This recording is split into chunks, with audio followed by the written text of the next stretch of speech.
Stay warm.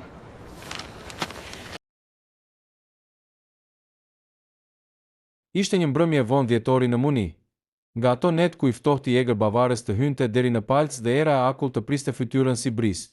Bora kishte orë që binte pa pushim, duke mbuluar trotuaret me një shtresë të trashë të rëshiqme, ndërsa dritat e neonit të qytetit pasqyroheshin mbi akullin e ngrirë, duke krijuar një atmosferë sa magjike, aq edhe melankolike. Rrugët rreth stacionit qendror të trenit Hauptbahnhof ishin të mbushura me njerëz që nxitonin. Secili prej tyre ishte i zhytur në botën e vet, me shallin e ngritur deri te hunda dhe kokën ulur, duke menduar vetëm për ngrohtësinë e shtëpisë. Mes asaj turme nxitonte edhe krenari, një i ri shqiptar që jetonte dhe punonte prej disa vitesh në Gjermani. Kishte qenë një ditë jashtëzakonisht e lodhshme në punë. Orët e gjata përpara kompjuterit dhe stresi i përditshëm i menaxhimit të projekteve e kishin raskapitur.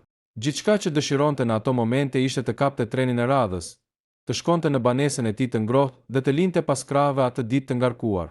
Me duart e fundosura thellë në xhepat e xhupit të trashë dhe hapat e shpejtë që kërcitnin mbi borën e freskët, ai po i drejtohej hyrjes ansore të stacionit. Në atë moment, pikërisht pranë një shtylle të madhe betoni që shërbente si stre e pakët nga era, diçka i bëri përshtypje. Kishte parë shpesh lypës apo njerëz të pastrej nëpër Muni, ishte një realitet i prekshëm i çdo metropoli, por këtë herë ishte ndryshe. Mbi një copë kartoni të hollë të lagur nga bora, qëndronte e ulur një vajzë. Ajo ishte mbështjellë me një batanie të vjetër e të reckosur, ngjyra e së cilës mezi dallohej nga papastërtia. Flokët e saj të gjatë të errët ishin pjesërisht të mbuluar me fjolla bore, dhe trupi i saj i më dridhe në mënyrë të kontrolluar, si rrap që përpëlitet nga stuhia. Krenari bëri një dy hapa para, i shtyr nga rryma e turmës, por diçka e brendshme, një lloj intuite apo thirrje e pashpjegueshme, e detyroi të ngadalsonte hapin e më pas të ndalonte plotësisht. Ai u kthye dhe vështroi me vëmendje. Vajza nuk mbante ndonjë tabel përpara, nuk bërtiste dhe as nuk u kërkonte para njerëzve që kalonin me indiferencë për brisaj. Ajo thjesht mbante duart e ngrira, pa doreza të kthyera nga qielli, në një gjest të heshtur e plot dinjite që kërkonte ndihmë pa lypur mëshirë. Në atë çast, vajza ngriti kokën dhe sytë e tyre u ndeshën. Ishte një shikim që krenarit i mbeti në mendje si gjakim i ngulitur.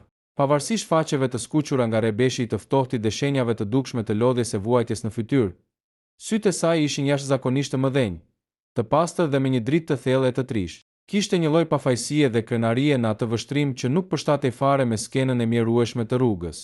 Ajo pamje e goditi krenarin thellë në shpirt. I kujtoi historitë që kishte dëgjuar nga prindërit e tij për vështirësitë e mërgimit, për kohët kur njeriu gjendet i vetëm në një vend të huaj, pa askënd dhe pa asgjë.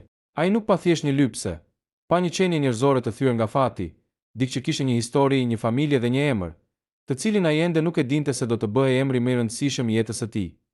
Krenari mbeti pa lëvizur për disa sekonda midis asaj rrymë njerëzish që vazhdonin të ecnin me nxitim, pa e kthyer kokën as majtas e as djathtas. Sytë e asaj vajze sikur i kishin gozhduar këmbët në trotuarin e mbuluar me akull. Ndjenja e fajit se mund të largohej ashtu si gjithë të tjerët, duke u fshehur pas pretekstit se nuk mund të shpëtojë dot botën, filloi t'i peshonte rënd në kraharor. Ai mendoi për banesën e tij të ngrohtë që e priste, për darkën që mund ta përgatiste me lehtësi, ndërsa kjo vajzë, në mes të asaj nate të egër bavareze, ndoshta nuk kishte asnjë copë bukë të thatë për të kaluar natën. Nuk mundi më. U kthye mbrapsht duke u shkëputur nga turma që po hynte në stacion. Në rrebeshin e borës që sa vinte e shtohej, ai eci një 50 metra më tutje, aty ku dritat e ngrohta dhe të verdha të një fure buke dhe kafeneje tradicionale gjermane ndriçonin trotuarin.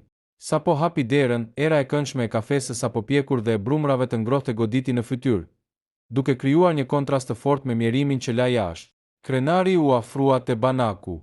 Shikoi me vëmendje produktet e ekspozuara dhe mendoi se çfarë do t'i shuronte më shumë një trupi që po ngrinte nga i ftohti. Ju lutem, më bëni një kafe të madhe të ngrohtë, por me shumë qumësh dhe sheqer, i tha shitses në gjermanishten e tij tash më të rrjedhshme. Pastaj shtoi, dhe më jepni 2 nga ato rregullat e mëdha brezel të sapo dal nga fura, plus 2 sanduiç të ngrohtë me djathë dhe proshut fure. Kamarieria vështroi paksa e habitur nga sasia, duke parë që ai ishte vetëm, por e paketoi gjithçka me shpejtësi në një qese të madhe letre që filloi të lëshonte menjëherë avull të ngrohtë. Krenari pagoi, mori gotën e madhe të kafes që diqte në përduar dhe qese me ushqime, dhe doli sërish në të ftohtë. Çdo sekond vlente, ushqimi nuk duhej të ftohej. Ai u kthye te stacioni me hapa të shpejtë, duke u lutur në vete që vajza të mos ishte larguar apo të mos ishte zhvendosur nga ndonjë policë roje sigurie. Për fat, ajo ishte ende aty, e strukur edhe më shumë pas asaj shtylle betoni, me kokën e mbështetur mbi gjunjë, sikur po përpiqej të bëhej sa më vogël për t'i shpëtuar erës që u lërinte. Krenari u afrua ngadalë që të mos e tremte. U uq pakës në gjunjë përpara saj, duke rënë në të njëjtin nivel me të, mbi borën që kishte zënë vend mbi karton. Me një lëvizje të butë, ai vendosi qesen e ngrohtë të letrës mbi batanien e saj dhe ja ofroi gotën e kafes, nga e cila ende dilte avu. Vajza ngriti kokën me ngadalësi, sikur çdo lëvizje t'i kushtonte shumë energji. Kur pa gotën dhe ndjeu nxehtësinë që rrezitonte prej saj, sytë e saj të mëdhenj u hapën nga habia. Ajo shikoi gotën, pastaj qesen dhe në fund sytë e krenarit. Kishte një mosbesim fillestar në vështrimin e saj, një frikë mbrojtje që njerëzit e rrugës e krijojnë si mburoj, por sinqeriteti dhe buzëqeshja e lehtë e krenarit ja thyen menjëherë akullin. Me duart që i dridheshin aq shumë sa mezi e mbante, ajo e mori gotën e kafes. Ndjesia e parë e ngrohtësisë mbi lëkurën e saj të ngrirë bëri që ajo të lëshonte një pëshërtim të lehtë lehtësimi. Krenari, pa dashur ta bënte të ndihej në siklet apo t'i kërkonte llogari për gjendjen e saj, futi dorën në xhep. Nxori kuadratin e portofolit dhe mori prej andej disa kartmonedha, një dy prerje nga 20 euro dhe disa monedha që i gjeti në xhepin e xhupit. Pa i numëruar mirë, ja la ato me kujdes mbi qesen e ushqimit. Merrni, ju lutem. Ju duhem për të gjetur një vend më të ngrohtë sonte, tha ai me një zë të ulët, të ngrohtë e plot respekt, duke përdorur gjermanishten. Vajza e shikoi e përlotur. 2 pika loti të nxehtë rodhën mbi faqet e skuqura nga veriu i acar. Ajo hapi gojën për të folur, por zëri i saj ishte i mbytur nga emocionet dhe i dridhur nga të ftohtit. Dang, vjelen dang.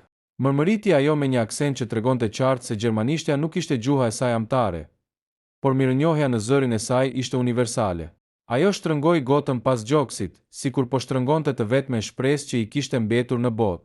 Krenari i bëri një shenjë të lehtë me kokë, duke i dhënë të kuptonte se gjithçka ishte në rregull dhe se nuk kishte nevojë për falënderime. U ngrit në këmbë, i uroi me shpirt një natë të qetë dhe të ngrohtë, dhe u kthye nga hyrja e stacionit. Teksa ecte drejt trenit të tij, ai ndjente një lloj lehtësimi në zemër, por edhe një lloj trishtimi të ëmbël.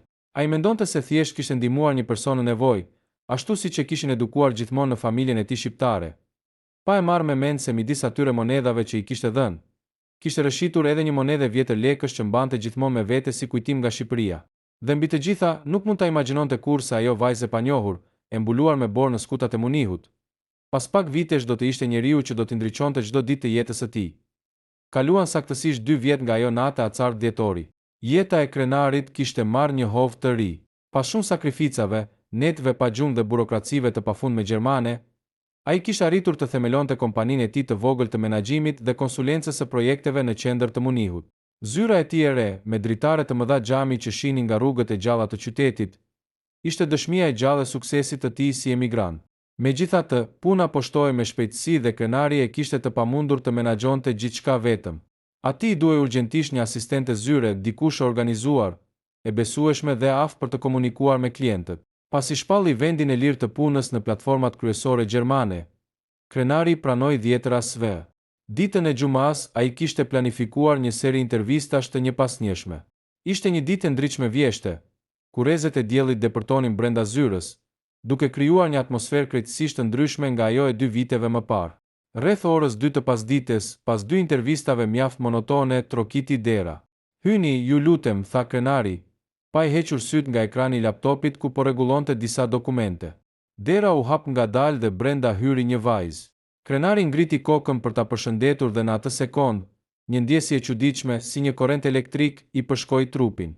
Vajza ishte veshur me një kostum zyrtar mjaft elegant, me flokët e zinj të mbledhur pastër prapa dhe mbante në dorë një dosje të thjeshtë me dokumente. Ajo rezatonte një profesionalizëm të rreptë, por sapo sytë e tyre u ndeshën, krenari ngriu. Ishte diçka te sytë e saj.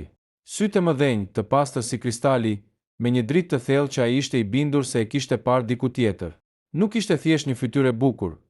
Ishte një vështrim që mbarte një histori, një lloj dinjiteti të pashpjegueshëm që krenarit i zgjoi menjëherë një kujtim të varrosur thellë në memorie. Por mendja e tij racionale e refuzoi menjëherë lidhjen. Nuk ka mundësi, mendoi me vete, mund të jetë thjesht një ngjashmëri. Mirdita, unë jam Ana, tha ajo me një zë të ëmbël, të qetë dhe mjaft të sigurt, duke i zgjatur dorën. Aksenti i saj kishte një ngjyrim të lehtë të Evropës lindore. I njëjti aksent që krenarit i bëri zemrën të rrihte më shpejt. Mirdita, Ana. Unë jam krenari. Ulu, ju lutem, u përgjigja ai, duke u përpjekur të ruante qetësinë dhe profesionalizmin e një punëdhënësi. Ana u ul përballë tij dhe filloi të prezantonte veten. CV-ja e saj ishte vërtet mbreslënëse. Kishte mbaruar studimet për gjuhësi dhe administrim biznesi në vendin e saj të lindjes, fliste 4 gjuhë të huaja dhe kishte aftësi të shkëlqyera komunikimi. Gjatë bisedës, krenari vuri re se ajo ishte jashtëzakonisht e mprehtë, por kishte edhe një lloj përulësie dhe sinqeriteti që rrallë herë ndeshte te kandidatët e tjerë, të cilët shpesh herë përpiqeshin vetëm të shisnin veten. Megjithatë, krenari vuri re edhe diçka tjetër. Në dosjen e saj kishte një periudhë boshe për rreth 6 muajsh, saktësisht 2 vjet më parë, ku nuk figuronte asnjë punë apo trajnim. Në Gjermani, këto vrasje të CV-s shpesh shihen me dyshim nga punëdhënësit. Me shumë kujdes dhe me një ton miqësor, krenari e pyeti: "Ana, e shoh që keni një përgatitje të shkëlqyer. Por, nëse nuk e keni problem të më thoni, çfarë ka ndodhur gjatë kësaj periudhe 6 mujore këtu? Shoh që nuk keni shënuar asgjë." Ana u ndal për një çast. Ajo uli syt dhe shikoi duart e saj të gërshetuara mbi tavolinë. Krenari mendoi se ndoshta e kishte vendosur në siklet, por pas një pëshërtime të lehtë, ajo ngriti përsëri atë vështrim të pastër direkt në sytë e tij. "Zoti krenar", filloi ajo me një sinqeritet që të prekte në shpirt, "unë mund të shpifja një gënjeshtër tani, siç më kanë këshilluar të bëj nëpër intervista të tjera. Mund të thoja se kam qenë e sëmur apo se kam marrë një vit pushim, por unë preferoj të jem e ndershme, sepse nëse do të punoj me ju, dua që gjithçka të nisë mbi besimin." Ajo mori frymë thellë dhe vazhdoi: "Ajo periudhë ka qenë feri i jetës sime. Erdha në Gjermani me premtimin e një kontrate të rregullt pune nga një agjenci, por sapo mbërrita këtu, doli që gjithçka ishte një mashtrim. Më morën paratë, më bllokuan dokumentet dhe unë u gjenda krejtësisht e vetme në një vend të huaj, pa ditur as gjuhën mirë dhe pas 100 darkë në xhep. Për pak kohë unë përfundova në rrugë. Kam jetuar si e pastre nëpër stacionet e Munihut, duke kërkuar ndihmë nga njerëzit për të mbijetuar, derisa një shoqat humanitare më ndihmoi të rregulloja dokumentet dhe të gjeja një streh." Fjalët e saj ranë si plumë në zyrën e heshtur. Krenari ndjeu një shtrëngim të fortë në stomak. Dyshimi i tij fillestar sapo mori një konfirmim indirekt, por ai ende nuk donte të besonte se fati mund të luante një lojë kaq të pabesueshme. Ai e shikoi Anën me një admirim të thellë për guximin e saj për të treguar të vërtetën. Ajo vajza e brisht e mbuluar me batanie në borë, tani qëndronte përballë tij si një grua e fortë e dinjitetshme që kishte rilindur nga hiri i saj. Fati kishte rrotulluar rrotën e tij, dhe kjo ishte vetëm fillimi. Etapa 4. Zbulimi i të vërtetës dhe monedha e humbur e fatit. Ana u punësua që të nesërmen. Krenari nuk kishte as dyshimi më të vogël se ajo ishte personi i duhur për atë pozicion, por pas asaj interviste, diçka kishte ndryshuar në ajër. Gjatë muajve të parë të punës, Ana u tregua një asistente e jashtëzakonshme. Ajo ishte e përpikët, e mençur dhe organizuar, duke u bërë krahu i djathtë i krenarit në çdo projekt. Por përtej profesionalizmit, mes tyre filloi të thurej një fill i padukshëm afërsie. Kompania e tyre u shndërrua në një streh bisedash të gjata pas orarit të punës, ku flitej për jetën, librat, mallin për vendlindjen dhe vështirësitë të qenit i huaj në Gjermani. Krenari e gjente veten gjithnjë më shumë të magjepsur pas saj. Sytë e Anës vazhdonin t'i kujtonin atë natë dhjetori, por ai asnjëherë nuk guxoi ta pyeste më specifikisht për vendin apo datën e saktë kur ajo kishte jetuar në rrugë. Kishte frikë se mos i lëndonte dinjitetin apo i hapte plagë të vjetra. Nga ana tjetër, edhe Ana ndjente për krenarin një respekt që po kthehej me shpejtësi në një ndjenjë më të thellë. Ai nuk ishte thjesht një shef i mirë. Ai kishte një shpirt bujar dhe një ngrohtësi që asaj i jepte një ndjesi të pashpjegueshme sigurie. Kaluan 6 muaj. Ishte përsëri një mbrëmje e ftohtë, këtë herë fund marsi. Pasi mbyllën një projekt shumë të rëndësishëm e të suksesshëm, krenari e ftoi Anën për një darkë festimi në një restorant të qetë intim në periferi të Munihut. Tavolina ishte ndriçuar nga drita e butë e qirinjve, dhe jashtë dritarët ishin të lagura nga një shi i imët. Pasi biseduan gjatë për suksesin e kompanisë, biseda rodhi natyrshëm drejt temave më personale. Ata filluan të flisnin për momentet që i kishin formësuar si njerëz. Krenari i tregoi për fëmijërinë e tij në Shqipëri, për sakrificat e prindërve dhe vlerat e humanizmit që ata i kishin rrënjosur. Ana dëgjonte me vëmendje me një buzëqeshje të ëmbël, por sytë e saj u mbyllën për një çast nga një hije melankolie. "Je shumë i mirë, krenar", tha ajo me zë të ulët, duke thirrur tashmë në emër jashtë kornizës zyrtare. "Bujaria jote më kujton gjithmonë se kjo botë nuk është krejtësisht e egër. Edhe në ditët e mia më të errta, atëherë kur isha e pashpresë në rrugë, Zoti më tregoi se ka ende dritë. Krenari piu një glënik verë dhe e vështroi me vëmendje. Më ke folur pak për atë periudhë, Ana. Si arrite të mbjetoje në ato ditë të para? Ana pshërtiu lehtë, mbylli gishtat rreth gotës së saj dhe shikoi përpara, sikur po udhëtonte pas në kohë. Ka qenë një natë që nuk do ta harroj kurrë sa të kem jetën. Ishte dhjetor 2 vite më parë. Kishte një stuhi të tmerrshme bore. Isha e ulur pranë stacionit qendror, me trupin që më ngrinte dhe me ndjenjen se atë natë do të ishte fundi im. Qindra njerëz kalonin pranë meje, por unë isha e padukshme për ta. Derisa ndaloi një djalë. Zemra e krenarit bëri një kërcim të fortë në kraharor. Ai ndaloi frymëmarrjen, por nuk foli. Thjesht dëgjonte. Ai djalë nuk më njihte, vazhdoi Ana me zërin që filloi t'i dridhej paksa nga emocioni. U largua dhe u kthye pas pak minutash.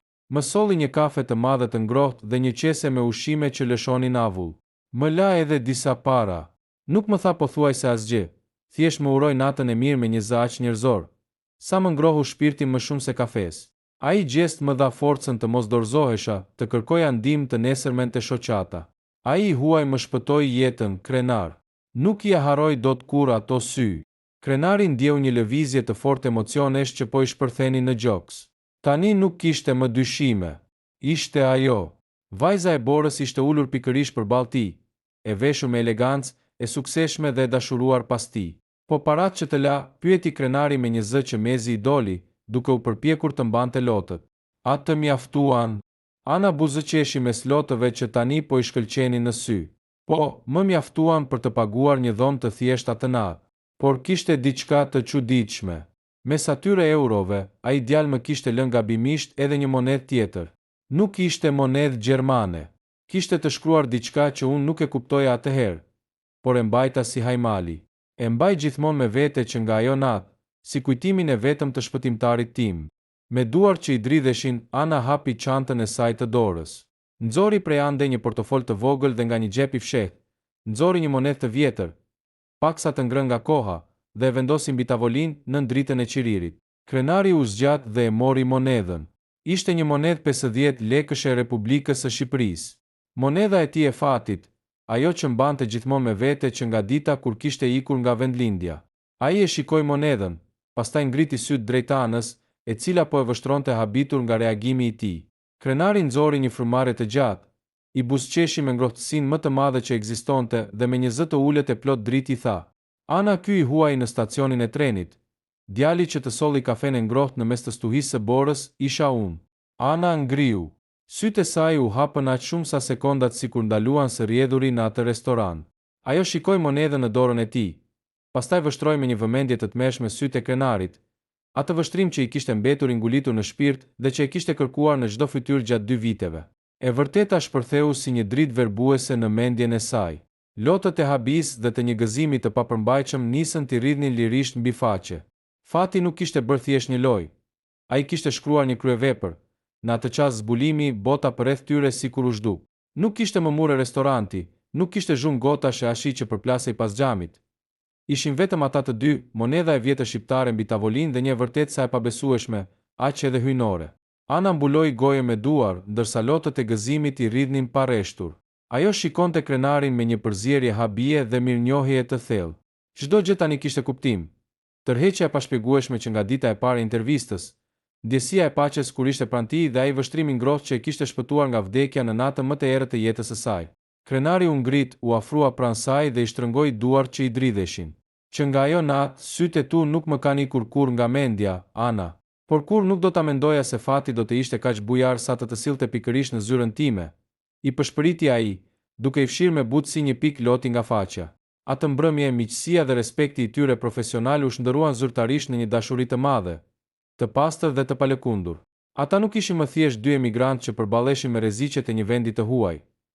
Ata ishin 2 gjysma të së njëjtës histori që më në fund ishin bashkuar. Kaloi edhe një vit tjetër plot lumturi, punë të përbashkët dhe plane për të ardhmen. Dashuria e tyre, e lindur nga një akt i thjesht humanizmi dhe rritur përmes vlerave më të larta njerëzore, erdhi natyrshëm drejt kurorëzimit.